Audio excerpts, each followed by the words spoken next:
अस्सलाम वालेकुम नाजरीन, आप देख रहे हैं पीटीएन न्यूज और मैं हूं आपकी होस्ट कुरातुलैन। शामिल करते हैं आज की अहम खबरें। काबुल में सह अफ्रीकी इजलास सी-पैक मंसूबे को अफगानिस्तान तक तोसी देने पे मुशावरत। पाकिस्तान, चीन और अफगानिस्तान का दहशतगर्दों के खिलाफ मुश्तरका कोशिशें तेज़ करने का अज़म का इजहार।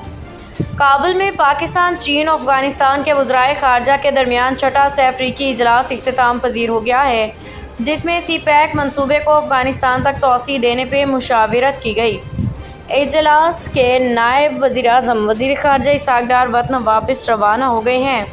तफ़सीलात के मुताबिक सह अफ्रीकी इजलास में सियासी, मुआशी, सिक्योरिटी ताउन पे गौर किया गया।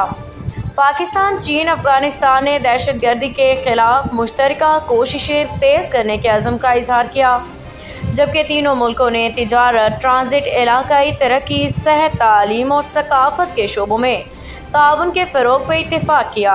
सह अफ्रीकी इजलास में मंशियात की स्मगलिंग के खिलाफ मुश्तरका इक़दामात पर जोर दिया गया।